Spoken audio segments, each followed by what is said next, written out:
परम पावन कथा श्री राम कथा का पावन सा रसपान रसास्वादन करते हुए हम अपने जीवन को कृतार्थ कर रहे हैं।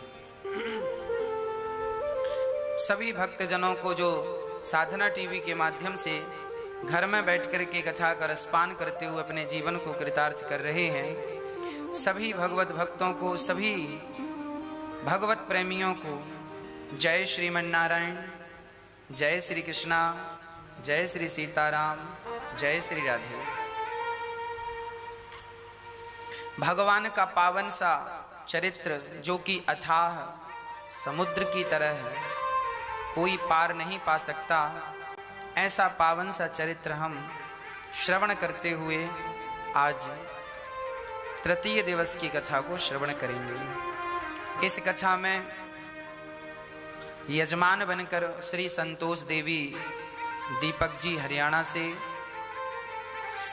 साथ में उप यजमान बन के श्री बाफूलाल राजपूत जाट जी तिनौनिया हसनपुर सीहोर से,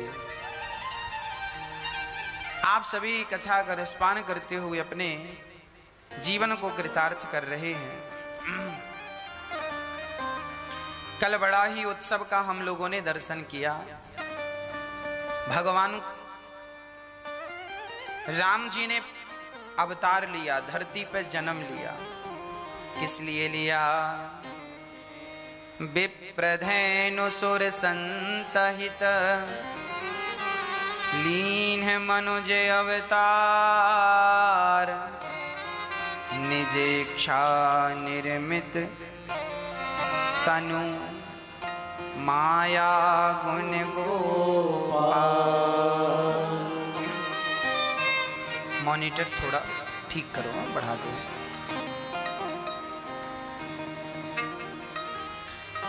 भगवान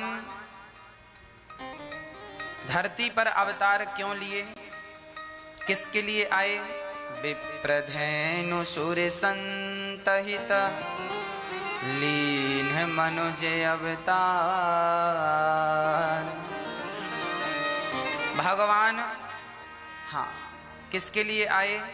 विप्र मतलब ब्राह्मणों के लिए, धेनु मतलब गाय के लिए, सुर मतलब देवताओं के लिए, और संत मतलब साधु संत। तो अब कोई पांचवा व्यक्ति कहे कि क्या भगवान हमारे लिए नहीं आए? अब गृहस्थी कहे, सामान्य आदमी कहे, मजदूर वर्ग ये क्या? हाँ, मजदूर वर्ग के लोग कहें कि क्या भगवान हमारे लिए नहीं आए? देखो, भगवान सबके लिए आए हैं, परंतु जब अत्याचार होने लगता है गाय पर, ब्राह्मणों पर, ब्राह्मण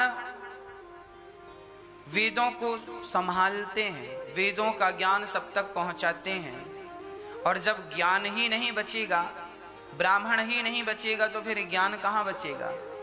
इसीलिए जब ब्राह्मणों पर अत्याचार होता है तो वो ब्राह्मणों का अत्याचार नहीं, वो समाज पर, उस ज्ञान पर अत्याचार माना जाता है।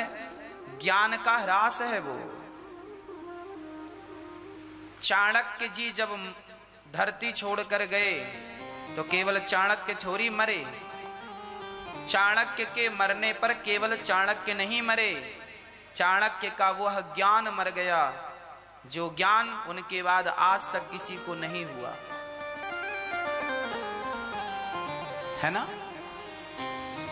तो जो वेद को बचाए हैं, चाणक्य जैसे लोग रहेंगे तो चंद्रगुप्त जैसे लोग सम्राट बनते रहेंगे। चाणक्य गए तो फिर कौन चंद्रगुप्त मौर्य बना? फिर दोबारा कहां कोई राजा सम्राट बना? क्यों? क्योंकि भगवान देखते हैं कि जब इन पर अत्याचार होने लगा, गाय पर, संतों पर, माँ नहीं मात पिता नहीं देवा, साधुन सन करवा वहीं सेवा, तो आज ऐसे लोगों के लिए भगवान धरती पर आए जो समाज की धुरी है, स्तंभ है, गाय हमारा स्तंभ है। गाय पर अत्याचार हुआ, भगवान को आना पड़ा। ब्राह्मण पर अत्याचार हुआ, भगवान को आना। देवताओं को, हाँ, और संतों को। अच्छा, जब भगवान प्रकट हुए तो 4 हाथ लेकर आए। कौशल्या जी ने कहा, प्रभु आप कौन हैं? बोले, माँ मैं आपका बेटा हूँ। तो राम जी को देखकर माँ कौशल्या ने कहा, इतना बड़ा बेटा, और वो भी 4 हाथ का?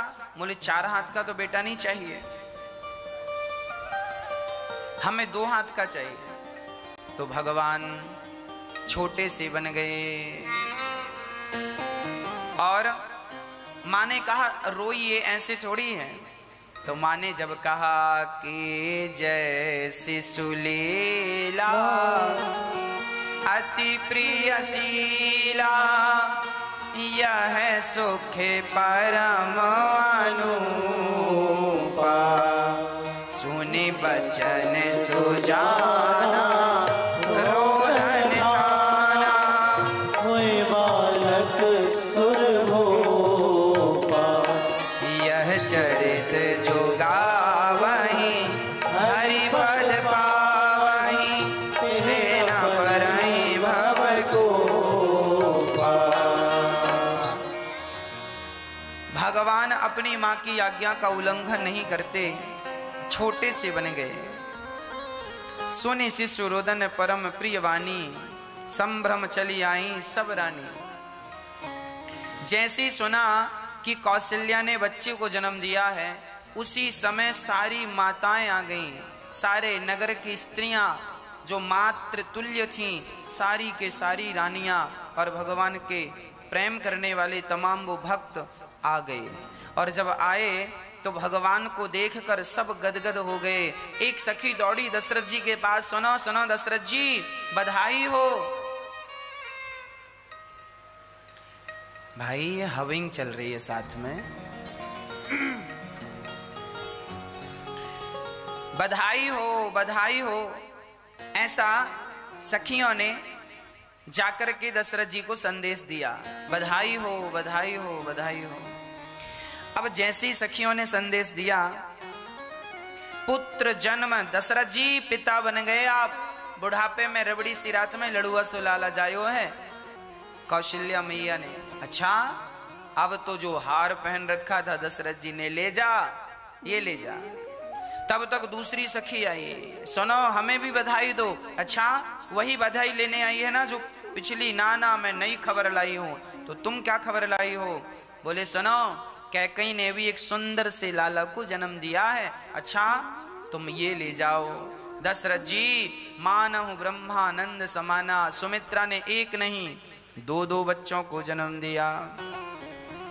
अब तो दशरथ जी खूब आनंद से बधाइयों की बौछार होने लगी। दशरथ जी ने ब्राह्मणों को बुलाया, दान किया, भूमि दान, गौ दान, सर्वस्व दान। लिखा है रामचरितमानस में, सर्वस्व दान दीन सब काहू।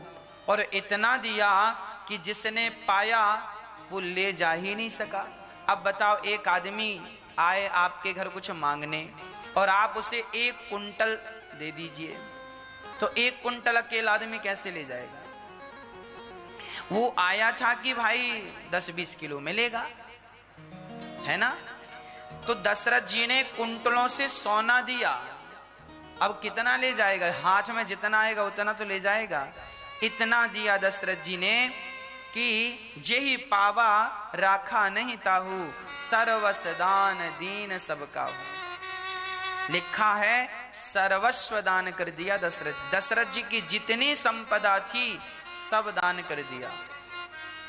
और जितना वो दान करते जाते थे उतना उनका धन बढ़ता जाता था, उतना आता जाता था।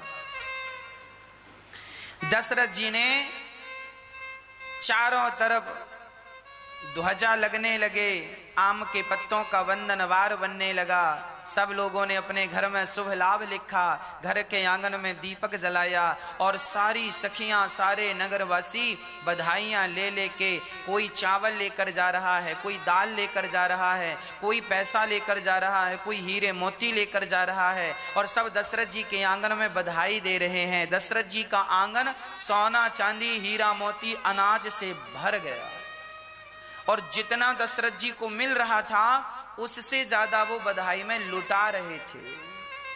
हाँ, जो लोग इतना सा लेकर जाते, लाला को जन्म मुंह दिखाई कहते हैं ना, जब बच्चे को देखने जाओ तो मुंह दिखाई कुछ देते हैं, सगुन होता है, लोग देते हैं। छोटे से बच्चे का जन्म हुआ, आप गए, मुंह दिखाई कुछ देना होता है। तो राम जी का मुंह देखने जो भी आए सब गदगद हो गए और दशरथ जी ने कहा, आप सब आशीर्वाद देने आए हो, खूब ले जाओ, खजाने खोल दिए, हीरे मोती सब खो, जिसको जितना मन करे ले जाओ। आकाश से सुमन वृष्टि हो गई, आकाश से सुंदर सुंदर पुष्प बरसने लगे, सब कुछ दशरथ जी ने दान कर दिया।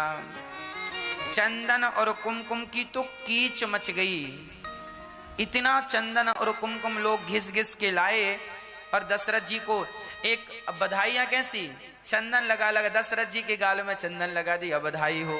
यशोदा कौशल्या जी के गाल में चंदन लगा दिया, एक दूसरे के गालों में चंदन लगा रहे हैं और चंदन लगा लगा के बधाइयां दे रहे हैं। खूब दीपावली, होली, दशहरा सब एक साथ मनाया गया। होली भी मनाई गई, दशहरा भी मनाया गया, दीपावली भी मनाई गई और श्रावणी भी मनाई गई। सारे त्योहार एक साथ दशरथ जी के आंगन में मनाए गए। ग्रह ग्रह बाज बधाव शुभ, प्रगटे सुषमा कंद, हर्षवंत सब जहाँ तहाँ, नगर नारी नर वृंद। जो जहाँ था वहां से उत्सव मनाना शुरू किया। चारों भैया का जन्म हुआ और चारों भैया मस्ती से आज माओ की गोद में है। अवधपुरी है ना, अवधपुरी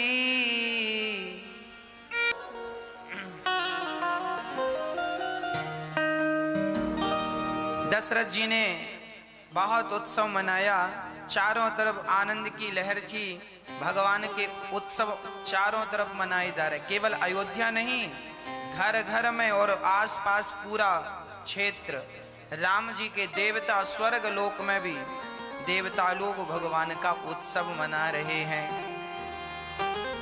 इसीलिए जब राम नवमी आया करे तो अपने घर में जरूर उत्सव मनाया करो राम जी के जन्म का।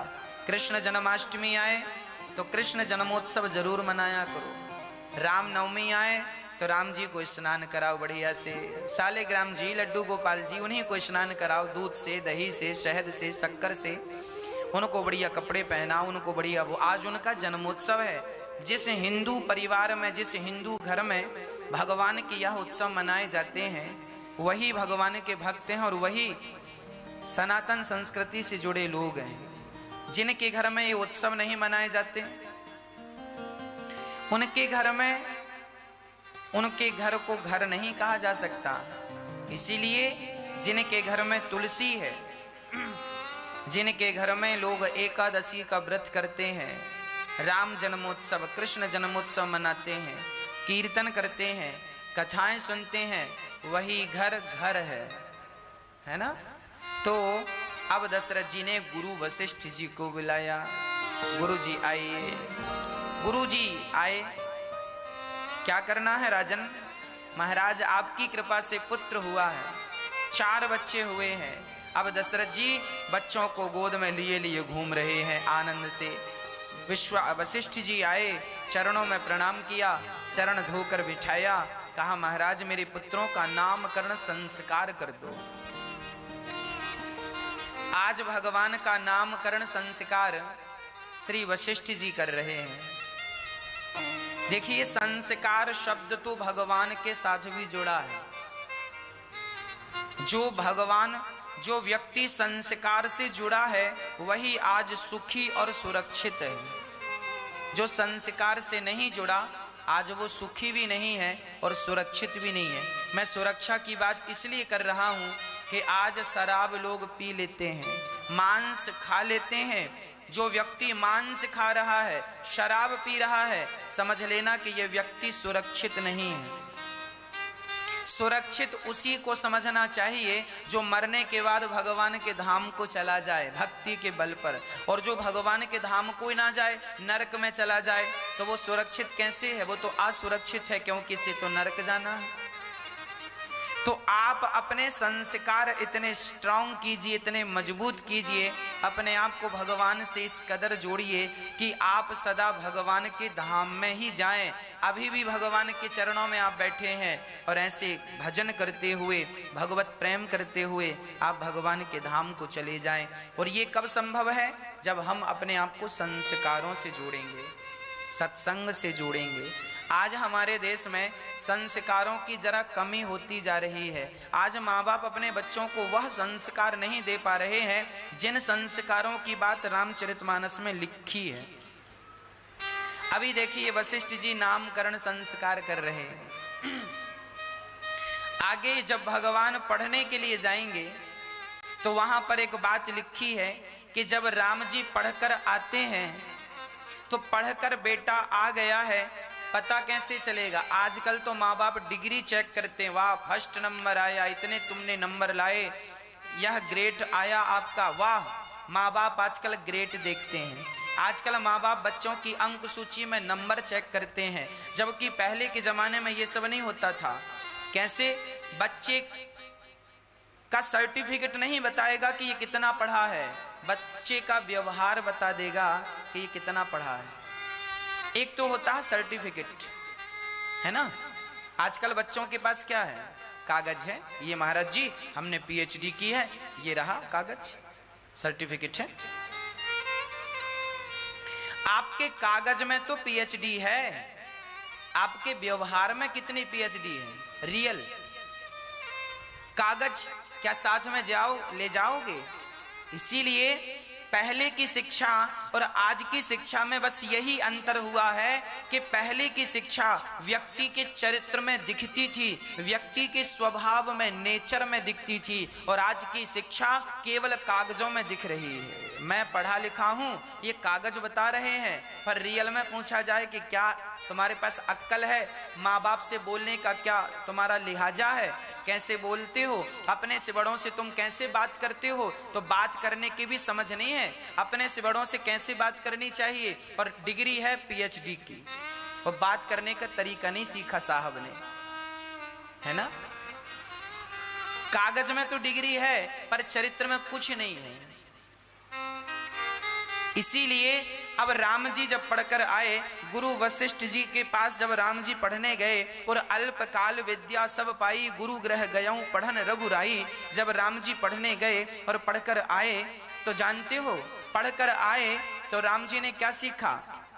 लिखा है प्रातः काल उठ के रघुनाथा, प्रातः काल उठ के रघुनाथा, माता पिता गुरु नावहि माथा, माता पिता गुरु नावहि माथा। राम जी कितने बजे सोकर उठते हैं? लिखा है प्रातः काल, मतलब भगवान सुबह 4 बजे उठ जाते हैं। क्योंकि उनकी जमाने में डिग्री नहीं होती थी ना, तो वो 4 बजे उठ जाते। और आजकल के बच्चे जिनके पास डिग्रियां, वो 10 बजे उठते हैं सोकर। ज्यादा पढ़े लिखे हैं ना, ज्यादा आराम करेंगे, 10 बजे सो के उठेंगे। क्यों 10 बजे सो के उठे? महाराज जी ज्यादा पढ़े हैं हम, हमारे पास ज्यादा डिग्रियां हैं। हाँ, हम बहुत ज्यादा पढ़ चुके हैं, 10 बजे सो के उठे, मन के मालिक हो गए हैं। हमें समझाना मत, हम खुद ज्ञानी हैं। हमें उपदेश देने की जरूरत नहीं है, हम सब जानते हैं। मम्मी तुम हमारे लिए लड़का ना ढूंढना, हम खुद ढूंढ लेंगी। समझदार हैं, ऐसी थोड़ी पढ़े हैं, सब पढ़ लिया हमने। पापा हमारे लिए लड़का ढूंढने की जरूरत नहीं है, हम खुद लड़की ढूंढ लेंगे। हमारे लिए ना लड़का ढूंढो ना हमारे लिए लड़की ढूंढो, हम पढ़े लिखे लोग हैं, हम अपना निर्णय खुद लेंगे, हम पढ़ लिख गए हैं। जब तक मन करेगा तब तक सोएंगे, जो मन करेगा वहां जाएंगे, जो मन करेगा वो खाएंगे। अरे बेटा अंडा ना खाया करो। अरे पापा तुम पुराने जमाने के हो, जानते हो अंडा में क्या क्या होता है? हाँ आपको पता नहीं है? अंडा आजकल बच्चा माँ बाप को ही पढ़ा देता है, अब बेचारे चुप रह जाते हैं। आज की शिक्षा आपको कहां से कहां ले आई। इसीलिए कहा करता हूं, पहले के जमाने में रसोई में चप्पल पहन के कोई भोजन नहीं बनाता था, क्योंकि पहले के लोग अनपढ़ थे, कम पढ़े लिखे थे, तो चप्पल पहन के रसोई में नहीं जाते थे। आज पढ़े लिखे हैं, बहू पढ़ी लिखी है, चप्पल पहन के रसोई में जाती है। बेचारी को हो सकता है ये भ्रम हो कि हो सकता रसोई में कुछ कांटे वाटे हों, कुछ कांटों का डर रहता है, सो चप्पल पहन के रसोई में भोजन बना लेती हैं। एक बात बताऊं, जब हमारे देश के जवानों को गोली लगती है तो उन्हें ये बात बताई जाती है कि देश का जवान जब शहीद होता है, छाती में गोली लगती है तो वो अपने मिट्टी को उठाकर अपनी छाती से लगाता है। जननी जन्म भूमश्चा स्वर्गादपि गरीयसी। जिस मिट्टी पर तुम बैठे हो ना, इस मिट्टी को हमारे यहाँ माता कहा जाता है। क्या कहा जाता है? माता। और जब आप रसोई में भोजन बनाते हैं ना, तो आपके पांव जब जमीन में होते हैं तो आप अपनी माँ की गोद में होते हैं। माँ से एक कनेक्शन होता है, एक कनेक्टिविटी होती है। माँ जो धरती माँ है ना, वो हमें एक पॉजिटिव एनर्जी देती रहती है, पॉजिटिव ऊर्जा देती रहती है। और जब आप चप्पल पहन लेते हैं तो जो पृथ्वी से आपको भोजन बनाने के समय पॉजिटिव एनर्जी मिल रही थी, वो तो चप्पल के कारण रुक गई।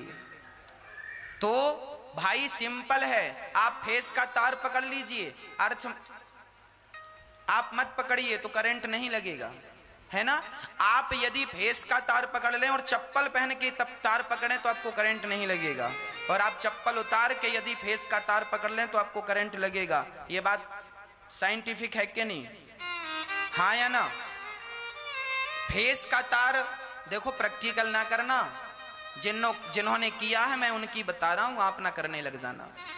फेस का तार पकड़ लेने के बाद यदि आपने चप्पल पहन रखी है तो जमीन से जो अर्थ मिल रहा था वो अर्थ चप्पल के कारण कट गया, आपको करंट नहीं लगेगा। और चप्पल उतार के तार पकड़ लीजिए, फेस का करंट लग जाएगा। ये साइंटिफिक है, विज्ञान कहता है और दिखता है ये। अब सोचिए कि पृथ्वी में कुछ तो है, ना होता तो करंट कैसे लगता? कुछ एनर्जी है ना, यदि ना होती एनर्जी तो करंट कैसे लगता? मतलब वो एनर्जी जो थी वो तुम्हारे पांव से होती हुई तुम्हारे हाथ के द्वारा तुम्हारे भोजन में जाती है। जब तुम आटा की लोई बनाती हो, रोटी बनाती हो ना, तो वो जमीन की जो एनर्जी है, पॉजिटिव एनर्जी, वह भोजन जाती है भोजन में, और भोजन के द्वारा वह हमारे पेट में जाती है। पर आपने चप्पल पहन के भोजन बनाया तो वो एनर्जी कट हो गई। इसके कारण आपको क्या लगता है? छोटी छोटी बातें मायने नहीं रखती, बहुत मायने रखती हैं। भगवान को भोग लगाओ, पवित्रावस्था में लगाओ, जमीन में कुछ बिछा लो, सर्दी है, टाइल ठंडी है, पत्थर किचन का ठंडा है, कुछ बिछा लो, ये ऑप्शन तो हो सकता है। पर चप्पल पहनने के बाद रोटी बनाएं और उस भोजन का भगवान को भोग लगाएं, ये तो कहीं से कहीं तक शोभा नहीं देता। हम अयोध्या में संतों के बीच में रहते थे। हमारी रसोई में, संतों की रसोई में क्या मजाल की कोई पहुंच जाए, कोई पहुंच जाए। अरे भाई, साधु लोग बड़ी पवित्रता का ख्याल रखते हैं, उनकी रसोई में कोई प्रवेश नहीं कर सकता। कैसे भी नहीं प्रवेश कर सकता। और तो सब ठीक है, आप ज्यादा कपड़े पहनकर भी प्रवेश, साधु लोग ज्यादा कपड़े पहन के भी प्रवेश नहीं करते। एक कमर में लपेट लिया, एक गमछा ऊपर डाल लिया, बस जाओ, बिना सिले कपड़े पहन के जाते हैं और ठाकुर जी की रसोई बनाते हैं। चप्पल जूते का तो सवाल दूर दूर तक नहीं है। इसीलिए आपकी बुद्धि भ्रष्ट ना हो, इसीलिए हम समझा रहे हैं, क्योंकि जैसा खाए अन्न वैसा रहे मन। अन्न शुद्ध तो मन शुद्ध। इसीलिए आज हमारे संस्कारों की हमें जरूरत है। भगवान राम के संस्कार देखिए, प्रातः काल उठ के रघुनाथा राम जी जल्दी उठ जाते हैं और उठ के क्या करते हैं, अपने माता को, अपने पिता को प्रणाम करते हैं, क्योंकि वो उस जमाने की पढ़ाई थी। और आज की पढ़ाई बच्चे अपने माँ बाप को प्रणाम करना भूल गए, प्रणाम करते भी हैं, घुटनों को छू लेते हैं। अब नामकरण संस्कार कर रहे हैं वशिष्ठ जी।